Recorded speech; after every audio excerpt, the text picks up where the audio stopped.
নমস্কাৰ, মই মজিদ। বন্ধুসকল, বলগতে চাওক আজি সন্ধিয়াৰ 7টা গুৰুত্বপূৰ্ণ খবৰ। প্ৰথমটো খবৰ, কেন্দ্ৰীয় শিক্ষামন্ত্ৰী ধৰ্মেন্দ্ৰ প্ৰধানৰ পদত্যাগ। ৰাষ্ট্ৰপতি দ্ৰৌপদী মুৰ্মুলৈ পদত্যাগ পত্ৰ প্ৰেৰণ ধৰ্মেন্দ্ৰ প্ৰধানৰ। দেশৰ ছাত্ৰ সমাজ আৰু কক্ৰজ জনতা পাৰ্টি চুমুকৈ CJPৰ প্ৰতিবাদৰ মাজতে এই সিদ্ধান্ত কেন্দ্ৰীয় শিক্ষামন্ত্ৰী ধৰ্মেন্দ্ৰ প্ৰধানৰ। পৰৱৰ্তী খবৰ, বানপীড়িতৰ বাবে 1 কোটি টকাৰ সাহায্য ঘোষণা সুগন্ধি ব্যৱসায়ী তথা ৰাজ্যিক জমিয়ত উলেমাৰ সভাপতি মুস্তাক আনফৰৰ। উজনি অসমৰ বানপীড়িতক সহায় কৰিব জমিয়ত উলেমাৰ সভাপতিগৰাকীয়ে। বানত ক্ষতিগ্ৰস্ত আৰ্তজনক সহায় কৰিবলৈ ওলাই আহিল মুস্তাক আনফৰ। বিপদৰ সময়ত মানৱতাৰ নিদৰ্শন জমিয়ত উলেমাৰ সভাপতিৰ। বানপীড়িত লোকক 1 কোটি টকাৰ সাহায্য ঘোষণা মুস্তাক আনফৰৰ। উজনি অসমৰ বানপীড়িতক সহায় কৰিব জমিয়ত উলেমাৰ সভাপতিগৰাকীয়ে। বানত ক্ষতিগ্ৰস্ত আৰ্তজনক সহায় কৰিবলৈ ওলাই আহিল মুস্তাক আনফৰ। সুগন্ধি ব্যৱসায়ী তথা ৰাজ্যিক জমিয়ত উলেমাৰ সভাপতি মুস্তাক আনফৰ। আৰু লগতে মৌলানা বদৰুদ্দিন আজমলৰ পদক্ষেপকো শলাগ ল'লে মুস্তাক আনফৰে। আৰু এইদৰে বিপদৰ সময়ছোৱাত মানৱতাৰ উৎকৃষ্ট নিদৰ্শন দাঙি ধৰিলে ৰাজ্যিক জমিয়ত উলেমাৰ সভাপতি তথা সুগন্ধি ব্যৱসায়ী মুস্তাক আনফৰে। পৰৱৰ্তী খবৰ, ৰাজ্যজুৰি আৰক্ষীৰ অভিযান। পাকিস্তানৰ সৈতে সম্পৰ্ক ৰখা অসমৰ 3 জেহাদীক গ্ৰেপ্তাৰ STFৰ। STFে গ্ৰেপ্তাৰ কৰিছে 3 জেহাদীক। ধুবুৰীৰ পৰা গ্ৰেপ্তাৰ কৰা হৈছে আক্ৰামুল ইছলামক। লগতে চিৰাঙৰ পৰা গ্ৰেপ্তাৰ কৰা হৈছে আমিনুল ৰহমানক। আৰু বৰপেটাৰ পৰা গ্ৰেপ্তাৰ কৰা হৈছে আব্দুল হুছেইনক। উল্লেখযোগ্য যে তামিলনাডুত দৰ্জীৰ কাম কৰিছিল বিজনীৰ ধুবুৰীৰ জেহাদী আক্ৰামুলে। বঙাইগাঁৱৰ পৰা গ্ৰেপ্তাৰ কৰা হৈছে আক্ৰামুল ইছলামক। এপৰ জৰিয়তে বহিৰ্ৰাষ্ট্ৰৰ সৈতে আক্ৰামুলে ৰাখিছিল সম্পৰ্ক।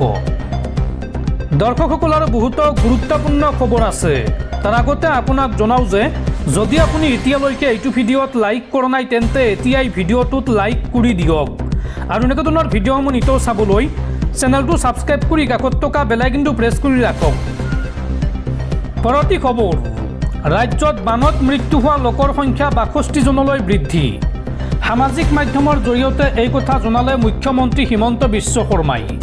উল্লেখযোগ্য যে শুকুৰবাৰে বিয়লি পৰ্যন্ত বানত মৃত্যু হৈছিল 47 জন লোকৰ। আৰু আজি মৃতকৰ সংখ্যা বৃদ্ধি পাই হৈছেগৈ 62। আৰু এতিয়াও বানত নিখোজ হৈ আছে কেইবা শতাধিক লোক।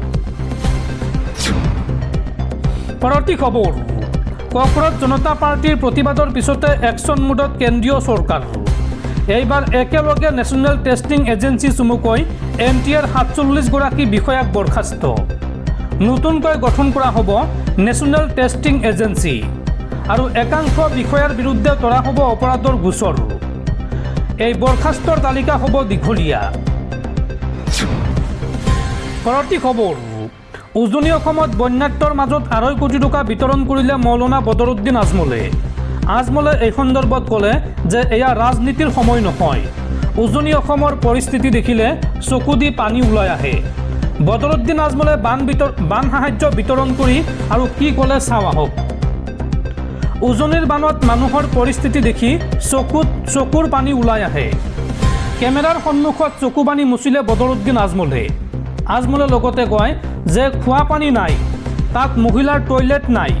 এতিয়া হিন্দু মুছলমানৰ ৰাজনীতি কৰিব নালাগে। বহু মানুহে মোক যাবলৈ মানা কৰিছিল উজনি অসমত, তথাপিও মই গৈছোঁ। মানুহে মোক গামোচা পিন্ধাই আদৰণি জনাইছে। আগতে মোক বহু মানুহে চিনি নাপাইছিল। যোৱা 3 দিনত মোক বহুত মানুহে চিনি পাইছে। এতিয়ালৈকে 2.5 কোটি অৰ্থাৎ 2.5 কোটি টকা দিলোঁ উজনি অসমত। আৰু বহু টকা আহিছে। কাইলৈ মুঠ 70 লাখ টকা পঠিয়াইছে বহু মানুহে মিলি। একেবাৰে শেষ হৈ যোৱা নামঘৰত আমি 25 পৰা 50 লাখ টকা পৰ্যন্ত দিম। অৰ্থাৎ যিসমূহ নামঘৰ বানপানীত ধ্বংস হৈ গৈছে সেই নামঘৰসমূহত এই বৃহৎ পৰিমাণৰ পুঁজি দিব আজমল ফাউণ্ডেশ্যনে। আৰু ঘৰ ডেমেজ হ'লে 5 পৰা 20,000 টকা পৰ্যন্ত দিয়া হ'ব সাধাৰণ নাগৰিকক। কেমেৰাৰ সন্মুখত বান সাহায্য বিতৰণ কৰি এই মন্তব্য কৰে AIUDF প্ৰধান মৌলানা বদৰুদ্দিন আজমলে। পৰৱৰ্তী খবৰ, ৰাজ্যত পুনৰ চাঞ্চল্যকৰ ঘটনা। ট্ৰিপল মাৰ্ডাৰ ঘটনাৰ মূল অভিযুক্ত নাজিবুৰ ৰহমানৰ পলায়ন গোলাঘাটৰ কুশলপুৰ অসামৰিক চিকিৎসালয়ত চাঞ্চল্যকৰ ঘটনা নাজিবুৰ ৰহমানৰ লগতে আন 2 হাজুতি ৰূপম কলিতা আৰু অজয় কলিতাৰো পলায়ন এখন বাইকত পলায়ন হাজুতি কেইটাৰ উল্লেখযোগ্য যে চিকিৎসাজনিত কাৰণত চিকিৎসালয়ত ভৰ্তি হৈ আছিল তিনিও পৰৱৰ্তী খবৰ পুনৰ হুৰাহুৰে কমিল সোণৰূপৰ দাম যদি আপুনি সোণৰ গহনা বনাম বুলি ভাবিছে তেন্তে আপোনালৈ ভাল খবৰ চাওঁ আহক আজিৰ দিনটোত গুৱাহাটীত কিমান হৈছে সোণৰ দাম আজি অৰ্থাৎ শনিবাৰে গুৱাহাটীত সোণৰ দাম কিমান সলনি হৈছে চাওঁ আহক মানি কণ্ট্ৰলৰ প্ৰতিবেদন অনুসৰি শনিবাৰে 22 কেৰেট সোণৰ মূল্য প্ৰতি গ্ৰামত 13,152 টকা আৰু 24 কেৰেট সোণৰ মূল্য প্ৰতি গ্ৰামত 14,359 টকা হৈছেগৈ কালি শুকুৰবাৰতকৈ আজি শনিবাৰে 22 কেৰেট সোণত প্ৰতি গ্ৰামত 39 টকা হ্ৰাস পোৱাৰ বিপৰীতে 24 কেৰেট সোণত প্ৰতি গ্ৰামত 41 টকাকৈ হ্ৰাস পাইছে পৰৱৰ্তী খবৰ টেলিফোনযোগে অসমৰ বান পৰিস্থিতিৰ বুজ ল'লে প্ৰধানমন্ত্ৰী নৰেন্দ্ৰ মোদীয়ে অসমৰ বান পৰিস্থিতিক সৰ্বোচ্চ অগ্ৰাধিকাৰ প্ৰদানেৰে কেন্দ্ৰীয় চৰকাৰে যথাসম্ভৱ সকলক সহায় কৰিব বুলি আশ্বাস দিলে প্ৰধানমন্ত্ৰী মোদীয়ে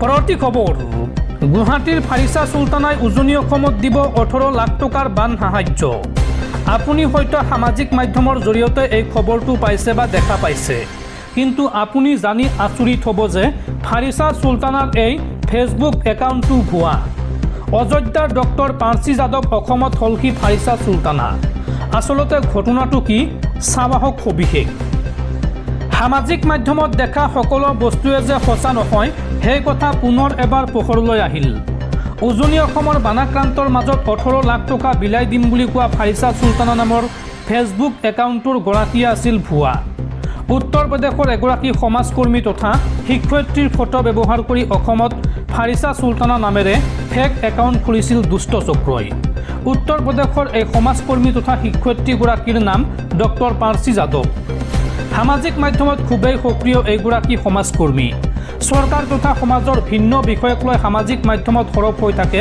ডক্টৰ পাৰ্চী যাদৱ অযোধ্যাৰ নিবাসী মহময়ী পাৰ্চী যাদৱৰ ফটো ব্যৱহাৰ কৰিয়েই অসমৰ সামাজিক মাধ্যমত জন্ম হৈছিল ফাৰিছা চুলতানাৰ আৰু ইতিমধ্যে ফাৰিছাৰ মিথ্যাচাৰৰ সকলো তথ্য পোহৰলৈ আহিছে উল্লেখযোগ্য যে 24 জুলাই 2026 দিনৰ ভাগত হঠাতে ফাৰিছাই ফেচবুকত দিছিল এটা বিশেষ পোষ্ট ফেচবুক একাউণ্টৰ পৰা ঘোষণা কৰা হৈছিল যে উজনিৰ বানাক্ৰান্তক সহায় কৰিব বিচাৰিছে ফাৰিছাই বানাক্ৰান্তত সাহায্য হিচাপে তেওঁ 18 লাখ টকা দান কৰিব বিচাৰিছে সেই ধনৰ উৎস গুৱাহাটীত থকা তেওঁৰ ভাড়াঘৰৰ পৰা আৰু লাভ কৰা 4 মাহৰ ধন চাকৰিৰ 3 মাহৰ বেতন কিন্তু এই সকলোবোৰ আছিল মিছা বানাক্ৰান্ত ৰাজ্যক লৈ এনে মিথ্যাচাৰ তথা অপপ্ৰচাৰৰ সহায় লোৱা এই একাউণ্টটোৰ বিৰুদ্ধে ব্যৱস্থা গ্ৰহণৰ দাবী জনাইছে এতিয়া সকলোৱে ফাৰিছা চুলতানা নামৰ এই ফেচবুক একাউণ্টটো সময়ে সময়ে ফেচবুকত কৰি আহিছে বিশেষ পোষ্ট বিশেষকৈ হিন্দু মুছলিমৰ মাজত বিভেদ আনিব পৰা বহু পোষ্ট